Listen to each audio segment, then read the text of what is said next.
Morant with a running start. Elevates. Oh, it dunks. Oh, my goodness. Tie game in overtime. Gasol will turn his heat. It's gone. Memphis on top. 7-10 remaining. Conley now with three. Count it. A 15-point lead for Memphis. And Blake Griffin gets into it on the floor with Randolph. Hard to tell if there are any punches being thrown under there, but Griffin took acceptance. Adams going long. Morant. He hit it. John Morant. Insanity. You gotta be kidding me.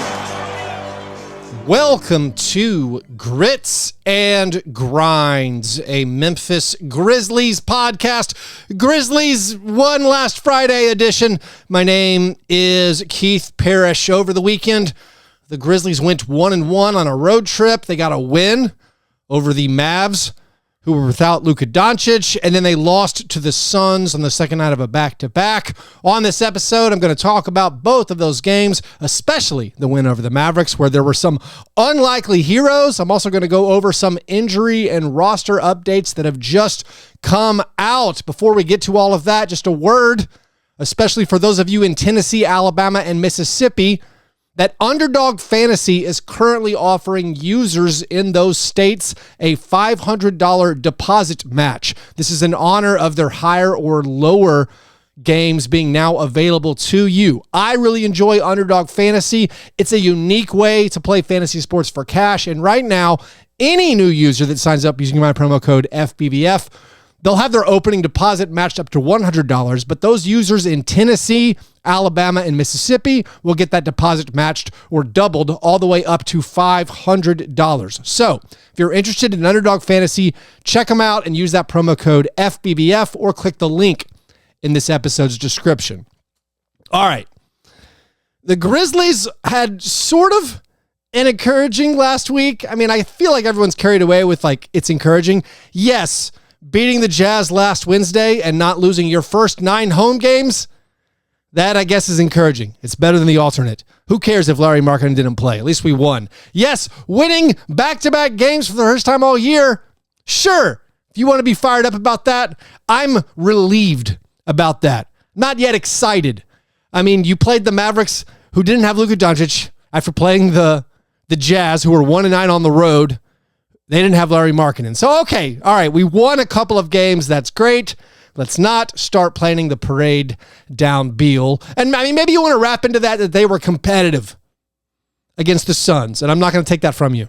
The first half against the Suns, super fun. We were outmatched. We had Desmond Bane and Jaren Jackson Jr. on the bench with foul trouble. We're playing like Conchar and Jaylen Nowell and Vince Williams Jr. and Biyombo and Aldama all at the same time, going up against Kevin Durant and Devin Booker, and we're not getting blown out. Baby steps, small victories. So, yes, there are some encouraging things, but the biggest encouragement for me, and this is probably what I'm going to talk about most on this show, is the arrival of the unlikely heroes who saved us against the Mavericks, and that is Vince Williams Jr. and Jaylen Nowell. Maybe it would make more sense to focus on like Desmond Bane. Desmond Bane against the Mavericks had 30 points and 5 assists and was not the player of the game, according to the Bally Sports broadcast. That went to Jaylen Nowell. Like Desmond Bane scored 57 points in the last 2 games on great efficiency. No. Sorry, Desmond. We're used to that from you. We're now talking about the nitty-gritty new things, and that is the arrival of Jaylen Nowell and Vince Williams Jr. So, a moment, if you'll allow me, to talk about those guys and what they did against the Mavericks. Now, let's start with Vince Williams Jr., just because that's been a little obsession of mine for a little bit. Turn back the clock to a Grits and Grinds episode a couple of years ago, where my buddy Brian Schroeder, who's a draft guy on NBA Twitter, he told me that a name to look for the Grizzlies was Vince Williams Jr. He said he fits the pedigree. He does all the defensive things, does all the box score things you would want, except for scoring. If he can figure out scoring and shooting, he could be a great NBA prospect. So that tantalized me. He knew how to appeal to me. I like the guy. I like the hustle guys, the guys who maybe have some big flaws in their offensive game, but otherwise do the dirty work. And so Vince Williams Jr. has been around, and he broke out on Friday night against the Mavericks. The Grizzlies definitely do not win this game. I mean, maybe they do. But he was amazing in this game, especially in the second half, by just generating those hustle plays, generating second chance scoring opportunities, the rebounding, the shot blocking. And oh, by the way, he actually made shots in that game. So Vince Williams Jr. against the Mavericks, he had 15 points, which tied his career high. He had a career high 9 rebounds.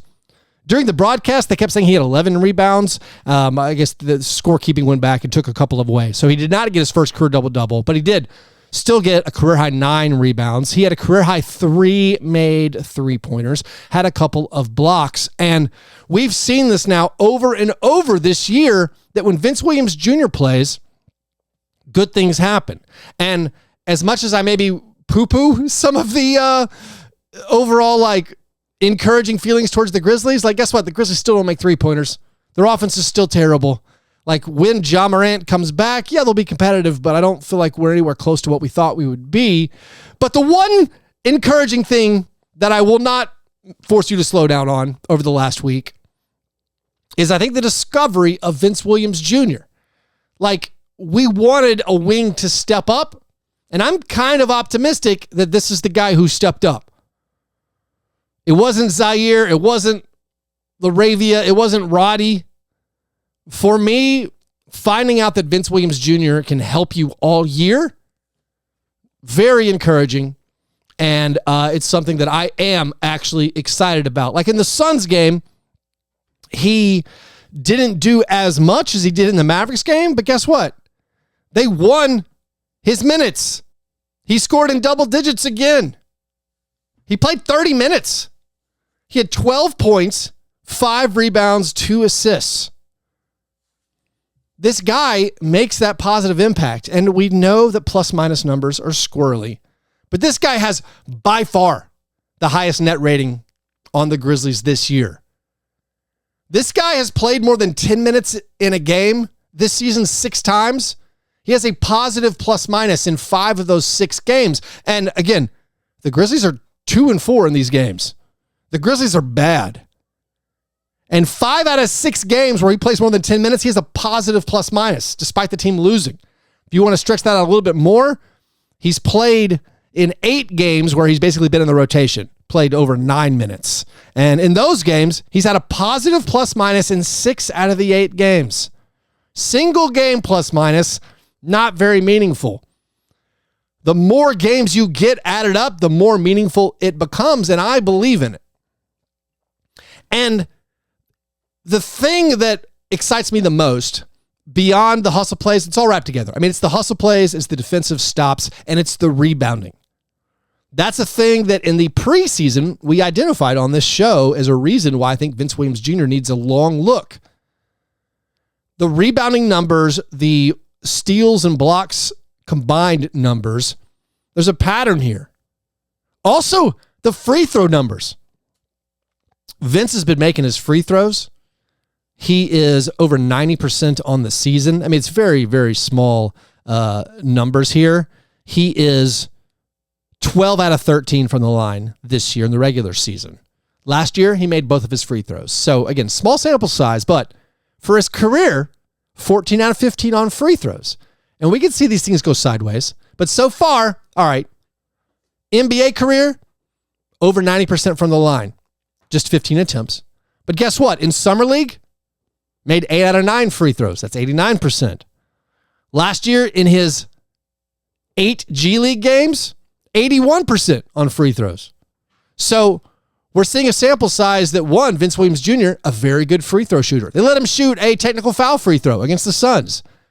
Maybe they understand, hey, Vince Williams Jr., on a team that has Desmond Bane and Luke Kennard, he might be maybe a step down from those guys. He's a very good free throw shooter. But beyond the free throw numbers, I don't think anybody else is talking about Vince Williams Jr.'s free throw numbers on this Monday morning.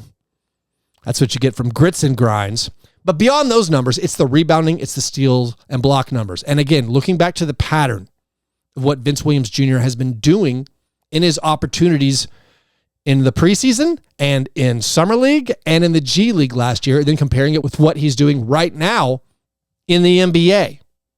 So far this year, his per 30-minute averages, this is regular season games, he's averaging 10 points, 7 rebounds, and about 2 steals and blocks combined. Again, this is per 30-minute averages, not per 36 or per 48 or whatever. Like, if he's in your rotation, 10.7 rebounds, 2 stocks. Those aren't staggering numbers. But those are the numbers I think the Grizzlies need, especially those rebounding numbers. Now, I think they can actually improve because this is small sample size. I think a lot of those numbers are going to go up. He hasn't gotten credit for some steals and for blocks just because of the loose balls fouls he's generated. He's drawing fouls and creating possessions where he doesn't even get credit in the box score. But look at the pattern of statistics he's posted when you look at the 2 preseason games he played this year, you look at the 4 Summer League games he played this year, then you look at the stats from the 8 G League games he played last year. This preseason, again, this is very small sample size, he played in 2 games. His per 30-minute average is 14 points, 10 rebounds, 3 combined steals and blocks. His Summer League numbers last year, again, they won every Summer League game he played in. He played in 4 Summer League games. His per 30-minute averages, 19 points, 11 rebounds, 3 steals and blocks combined. Now that we lower the competition level, the numbers get better and better. You look at his G League games last year. Played in 8 G League games. The Hustle went 7-1 in those games. His per 30-minute averages, 18 points, 8 rebounds, 2.5 combined steals and blocks. So we have a sample size. Again, not all of it is against NBA competition, but we have a sample size that this guy gets rebounds, period. He's a magnet for the ball. And you saw it with those winning plays he made over and over against the Mavericks, getting offensive rebounds, tipping rebounds to teammates to dunk them, like when he tapped it to Santi Aldama, big play in the 4th quarter. You're also seeing an ability to generate steals and blocks. You're seeing an ability to make free throws, and you're seeing some ability to hit 3-pointers. All right, the 3-point shot is still very squirrely. Also, the handle, pretty loose. He might dribble the ball off his foot a good amount, but he does enough in the other categories that so far I'm like, no, this is what we were hoping for, and it looks good, and we got to keep this going. Now, the interesting thing about Vince, and this leads us more into the Jaylen Nowell discussion, is the roster status of these guys. So Vince Williams Jr., of course, on a 2-way contract, and Jaylen Nowell is on this emergency hardship exception. He was granted a second 10-day contract, so the Grizzlies applied for another hardship exception and were granted one. Shaq Harrison did not get one as far as I can tell. I see nothing official saying that Shaq Harrison was let go, but I guess those things expired on Sunday, and in the absence of any news that he was brought back, you would assume, maybe because Xavier Tillman is back and healthy and playing, they weren't allowed to add 2 more players, but they were allowed to add 1 more, so Jaylen Nowell sticks around for a bit. But right now we're looking at this roster crunch because Ja Morant returns in 7 games. You already have the decision to make with Bismack Biyombo. You now have a decision to make with Jaylen Nowell. And then, of course, there is Vince Williams Jr. Now, the easiest decision right now is that you don't have to worry about Vince Williams Jr. because he's on a 2-way contract. I see people on social media saying like, oh, we got to add him to the regular roster. We got to give him a full deal. We don't yet. Okay? He still has 39 games he can play in for the Grizzlies before you have to make that decision. And so there's no rush. People saying like, oh, he's looking great. I agree with you. We need him for our playoff roster because you can't play in the playoffs if you're on a 2-way deal. Well, slow down there. The playoffs are very, very far from assured. The limitation on the number of games a 2-way player can play, it's 50. That could be an issue. We might want him to play in more than 39 of the final 63 games. But that's an issue we don't have to worry about yet. So no worries. Vince Williams Jr. on a 2-way is totally fine for what the Grizzlies need right now. Now, the Jaylen Nowell piece of this, a little bit more interesting. So Jaylen Nowell, in the win over the Mavericks, He scored 19 points off the bench, was 8 out of 14 from the field, made numerous big buckets. It seemed like anytime the Mavericks were putting together a little bit of a run, getting some momentum, that Jaylen Nowell made the huge bucket. And this was so impressive from Jaylen because his trajectory in the rotation is wild. Signed as an emergency 10-day contract when the Grizzlies were granted a hardship exception, and then he just played mop-up garbage time in his first game. And then all of a sudden against the Jazz, he's like the sixth man. He's the first guy off the bench. So he's the first guy off the bench against the Jazz and the Mavericks. And then in the Suns game where Derrick Rose doesn't play, second night of a back-to-back, he's the starter. So Jaylen Nowell is now starting games. And I think he's done a good job. He's been a catalyst. I know the numbers aren't great. Like his shot was off in the games against the Suns and the Jazz. But even with the numbers being off, it seems like just he's been a catalyst for the offense not looking as stagnant. I mean, maybe there's no number that necessarily quantifies this because the offensive number is not good in those games. But it seems like when he's on the court, he's always moving. Seems like there's a little bit more motion out there. It seems like he's getting them up and down the court. He's helping the team's pace. And I think because of that, despite the overall numbers not being that great, he's been a awesome help for this team. And also the overall numbers, like don't get too carried away with his 36% field goal percentage. It's all missed three-pointers. He's 2 out of 14 on threes. Terrible, but keep shooting. What are you going to do? On two-pointers, he's made 50% of his twos, 11 for 22. So like he's scoring at multiple levels, inside the arc. That's good. Just the three-pointers haven't fallen. And so now you have this roster thing where Jaylen Nowell was solid for you. Again, International Paper Player of the Game, according to the broadcast on Friday. He starts for you on Saturday against the Suns. And now you have two guys extra on your roster who seem important. And this becomes a little bit more tricky. We've circled on the roster that like Kenneth Lofton Jr., like he's probably gone. He only has guaranteed money for this year, and that's a pretty easy cut, you think, if you're going to keep Bismack Biyombo. As far as keeping Jaylen Nowell beyond this contract, I mean, I don't know if it's that important because you're getting Luke Kennard back. The injury update we got from Luke Kennard is he's going to be expected back in 2 to 3 weeks. So it looks like Ja Morant, Marcus Smart, and Luke Kennard should all be returning at roughly the same time. So, like, when your roster's healthy, do you need Jaylen Nowell? Probably not. Would you like to have Jaylen Nowell? I would say yes. I'm leaning towards yes. But the problem, of course, is that would mean clearing up 2 roster spots.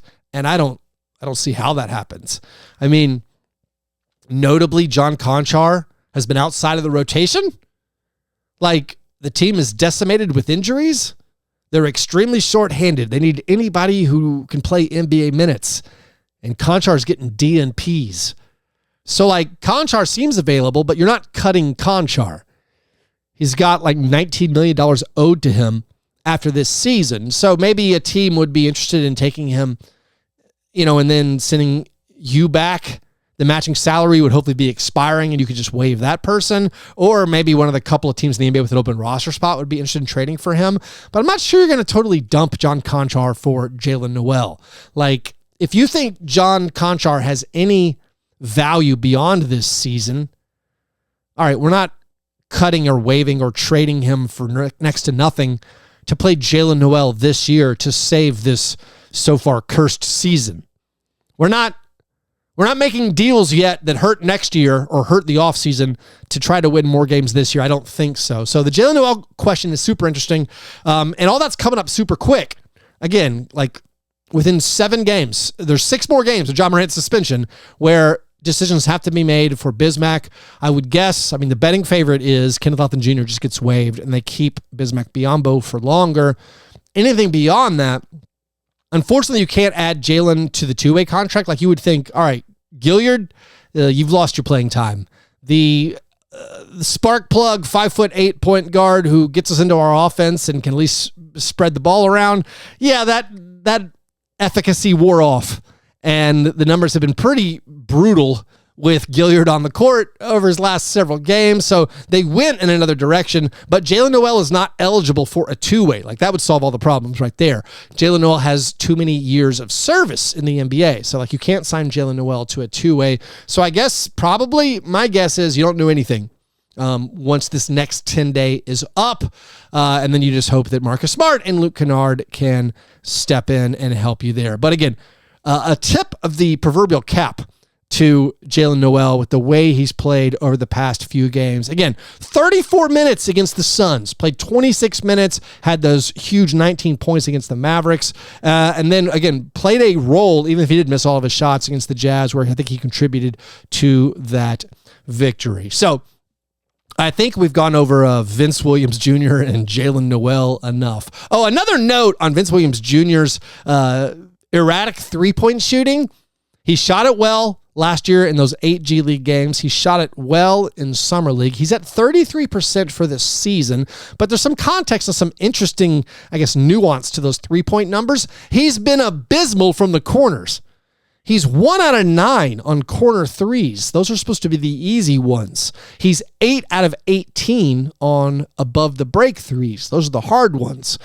8 out of 18, that's good on above the break threes. So that's overall 9 for 27 on three-pointers this regular season. If you want to cherry pick and make him look even better, he missed 8 of his first 9 this year. So you could say, oh, he still wasn't really comfortable with the three-point shot. He just had some jitters, had some nerves. So since missing 8 of his first 9 this year, he's actually 8 of 18 overall. Again, that's pretty good numbers. And again, that's very, very cherry-picked, but use that stat however you like. Anyways, let's take a quick break, and then I'll be back to talk more about the Grizzlies' last 2 games and actually mention the really good players on the team, such as Desmond Bane and Jaren Jackson Jr. Back right after this break.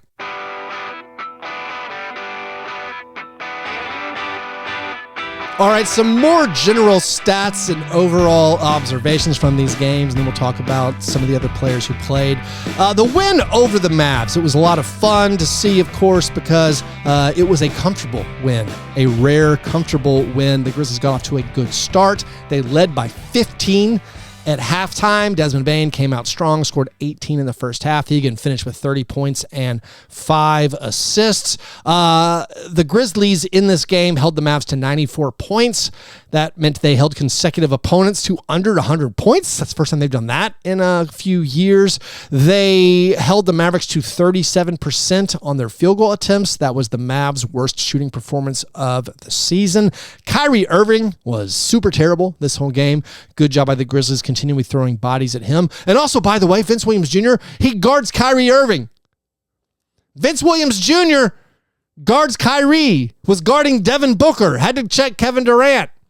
Just having a wing who can do a serviceable job guarding the opponent's best player and then still give you all those hustle plays, those offensive rebounds, like, that's gold. That's gold. Keep playing Vince Williams Jr. Jaren Jackson Jr. in the Mavericks game was in foul trouble the whole game. He finished playing 13 minutes. Did he foul out? Nope. This once again goes to the, I don't understand how Taylor Jenkins deals with foul trouble. Jaren Jackson Jr. played 13 minutes and 34 seconds. Like, oh, so he fouled out early? Nope. Finished with 5 fouls. Let the players foul out. Don't foul them out by pulling them out of the game. We dealt with this in the Suns game. In the Suns game, Desmond Bane had a good bit of foul trouble. Didn't play that many minutes in the first half. He made up for it. He played the entire fourth quarter. He finished with 30 minutes played. All right, Desmond Bane against the Suns had 27 points, made 10 out of his 17 field goal attempts. He did all that in 30 minutes. Well, guess what? What if he played 36 minutes? Like, Desmond Bane played 30 minutes. Did he foul out? Nope. Finished with 5 fouls. I'd rather Desmond Bane play 30 minutes and foul out at the start of the fourth quarter. Like, I'd rather lose that way than lose when your best player or your second best player plays an artificially lowered number of minutes because of foul trouble. I mean, of course, The flip side to this is, like in the Mavs game with Jaren's foul trouble, Santi Aldama doesn't have a huge game if Jaren isn't in foul trouble. Maybe Vince Williams Jr. doesn't have as big of a game. So, like, I understand that sticking with this foul issue thing is a way to develop the rest of your roster, which is something you need over the course of an NBA season. I think it's been one of the reasons for good regular season performances from the Grizzlies. They say, hey, all right, you got your third foul. You're coming out. Next guy up. You get a chance to play. I understand that. Of course, we've seen this stuff happen in the playoffs, which I don't know if that makes any sense at all. That kind of hampers the argument that maybe it's like a long-term building strategy. Like in the playoffs, guys are not playing their full complement of minutes because of foul trouble. That doesn't make any sense. But I was frustrated with the continued way that our best players lose playing time due to foul trouble.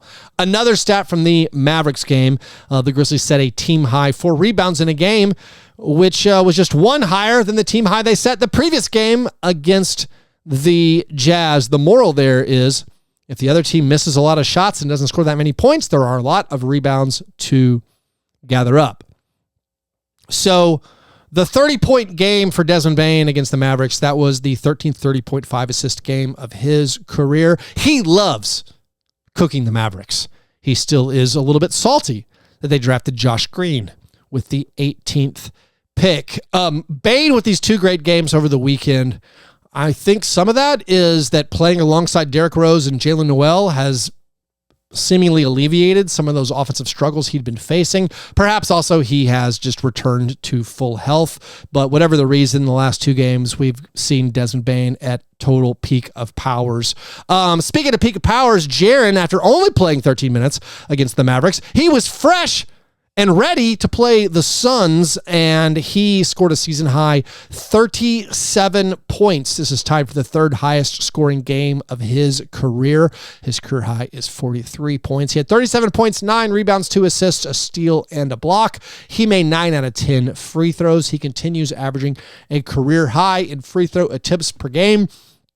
He did a good job of recognizing that they didn't have anybody really who could guard him that well in the post, and he kept going inside. And because of that, the Grizzlies got a lot of points in the paint.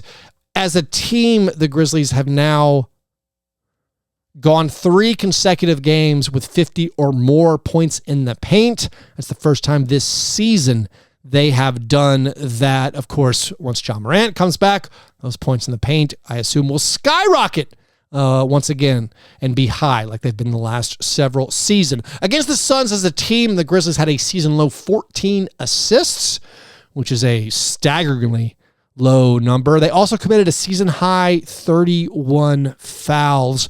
If you were watching this game, I'm certain you were frustrated with the officials, and you were also frustrated just with the team fouling. The Grizzlies foul a lot as a team. The Suns are elite at drawing fouls. Devin Booker, one of the great foul merchants in our game. He was 13 of 13 from the line. Like, the Grizzlies themselves actually got to the foul line and made free throws. They were 22 for 24 from the foul line. Those are really, really good numbers for the Grizzlies. But of course, the Suns had 43 free throw attempts. This one, so like, I was super encouraged again, like I said, with the first half. You're winning 51-50 at halftime. You've been playing a lot of weird lineups. Zaire Williams is out with illness, so Conchar is back in the game. Jaylen Nowell started it, and you have the Bane foul trouble. And despite all that, you're winning. So it was a very encouraging first half. But then the second half, just like the Suns put their foot down, I felt like Devin Booker really imposed his will on the game. You had Josh Okogie. We had no answer for Josh Okogie and his hustle plays. He was stealing rebounds. Because of that, the Suns ended up with 20 second chance points. So like, then the Suns pulled away. They had a 14-0 run in the third quarter. I'm sitting there thinking, just put Vince Williams Jr. in. Like, what's the score going to be like when Vince Williams Jr. gets back in? They were down. Again, Vince Williams Jr., positive plus minus in this game. The Grizzlies had a big fourth quarter. It felt like a fake rally. Like, it felt the whole time like a fake rally. Like, this game was super over when the fourth quarter started. But technically the Grizzlies got within 6 and had the ball with 30 seconds left, but unfortunately David Roddy turned the ball over, trying to get it to Santi Aldama in the corner, and that actually ended the game. Because of this, if we'll call it a real rally, the Grizzlies posted 37 points in the fourth quarter, so a very, very high-scoring fourth quarter. Despite that high-scoring fourth quarter, they still only finished with 109 points. So still offensive problems. Still, the Grizzlies can't make three-pointers. I guess a positive thing is the opponents last couple of games haven't made three-pointers either. So at least some of those numbers are normalizing. Let's run through the rest of the roster real quick to wrap up the episode.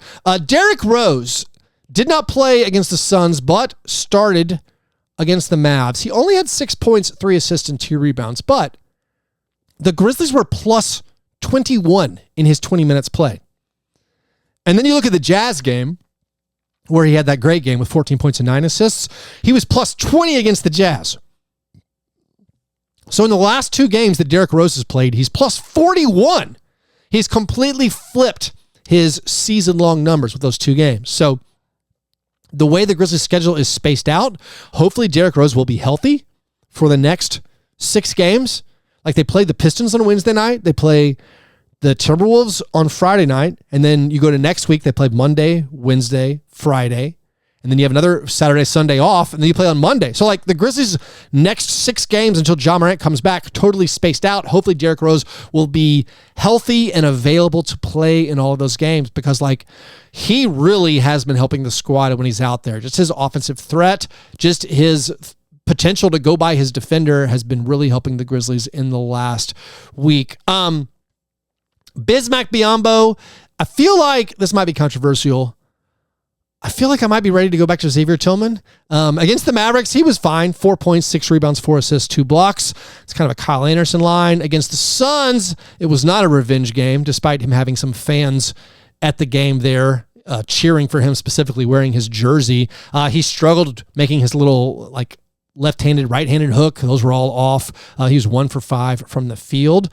Tillman, so he did return from injury. He played in both the games. I think I'm ready just to start Xavier Tillman again, but I guess it's not a big issue as long as both guys are still playing. It's a great relief for me, frankly, as a fan, to have like the full complement of front court players.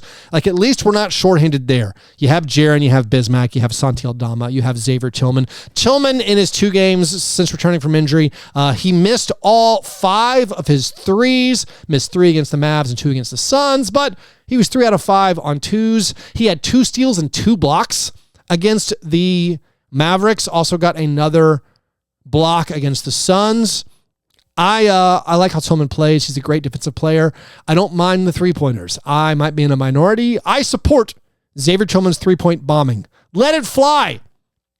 I just feel like he's a really good defensive player. Like we know that. He's a very solid defensive player. He's a pretty good passer. If he could just add some level of 3-point shooting, just enough to be a mild threat, I think that's going to unlock a ton for him. So that's why I'm in favor. Keep letting them fly. Also, they look good. If they looked wild, I might be like, hey man, you got to quit doing that. But I feel like his shot looks good. Keep shooting. David Roddy, last 2 games, he started both of them. He has, I think, locked in a little bit with his 3-point shot. I hope it's not just a fluke. He missed all 3 of his attempts against the Mavs. I mean, he had a kind of a bad game against the Mavericks, just 2 out of 9 from the field, but he made 2 out of 3 threes against the Suns. So now he's 11 for 24 on threes in his past 5 games. Over those 5 games, he's averaging nearly 12 points per game and 5 rebounds per game. So like, I hope he can keep that up. I don't know if I like him starting more than Vince Williams Jr. I don't care enough yet, but I do feel like he's giving you enough solid minutes and he's been consistent enough on offense that you can keep him in that spot. Santi Aldama, big game against the Mavericks, 17 points, 12 rebounds, 3 assists, a steal, and a block.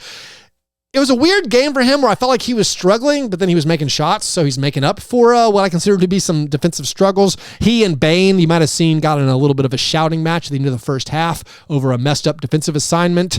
It seems like Santi allowed Kyrie to go the wrong way at the end of the half, and that made Bane mad, and Bane got mad and then quit on the play. And by Bane quitting on the play, he left, I think it was Grant Williams, wide open, who made a three. So then Tillman was mad at Bane for quitting, and then Bane was mad at Santi, and everyone's just frustrated, because the team is losing. But Santi overall in that game, 17 points, 12 rebounds, 3 assists. That's good stuff from Santi.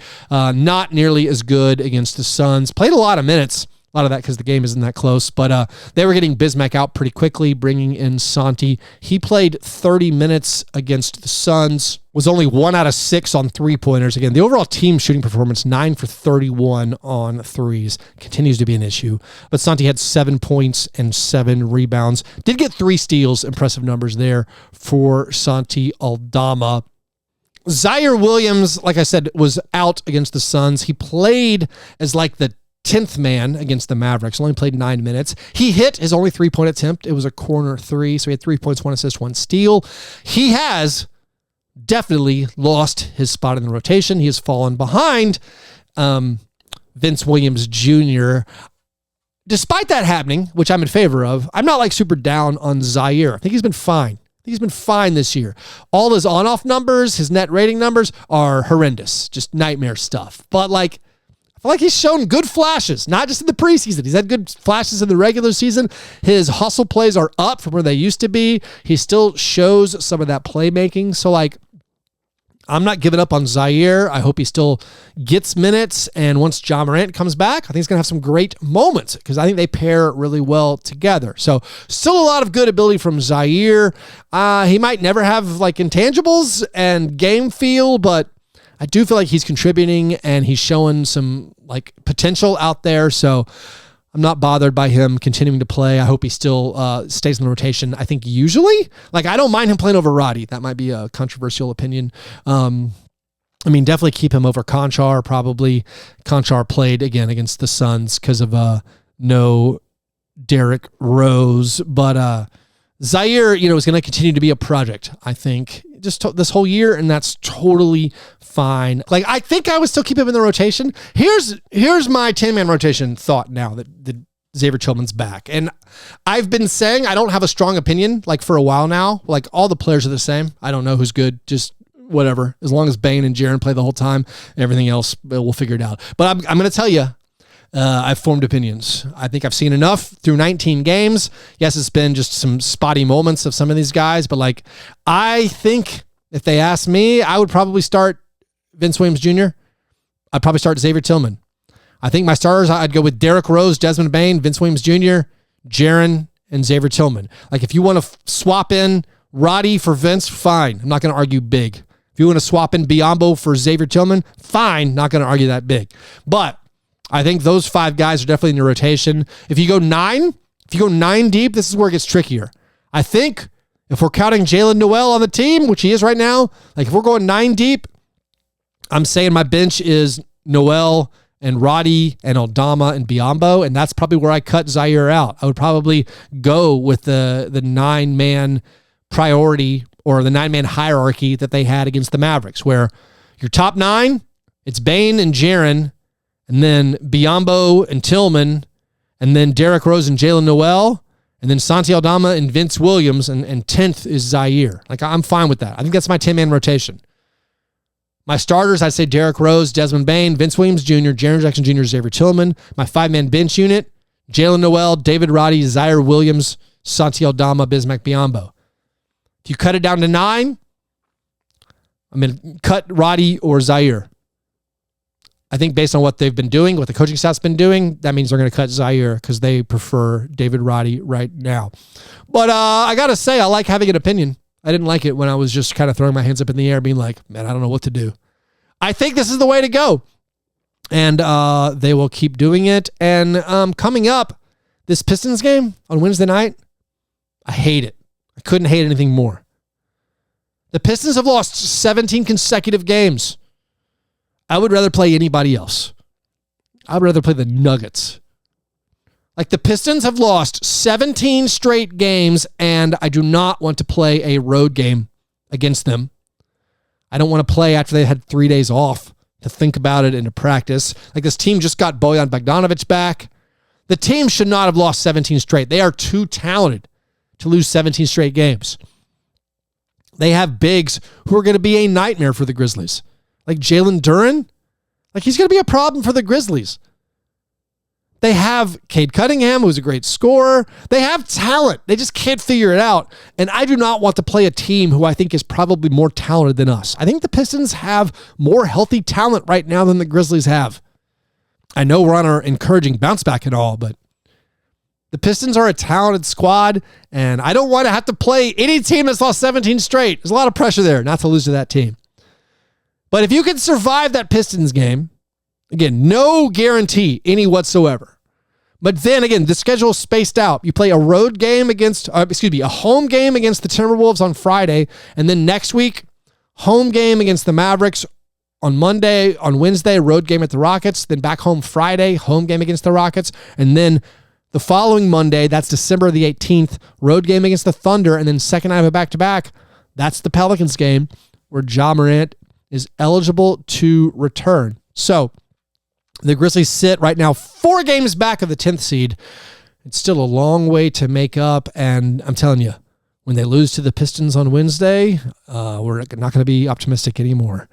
But the schedule is manageable in the fact that it's at least spaced out.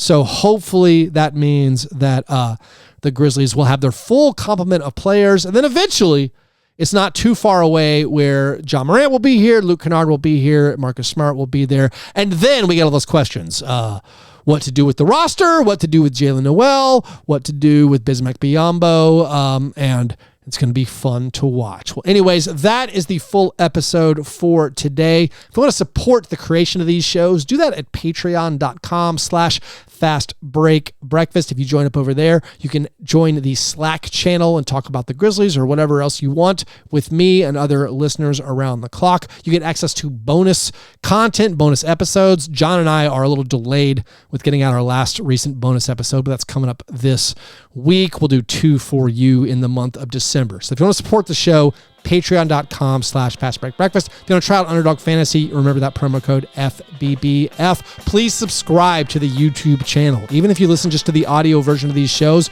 do me a favor, subscribe to the Grits and Grinds YouTube channel. All right. Hope you guys have a great Monday. I'll talk to you soon. Go Grizz.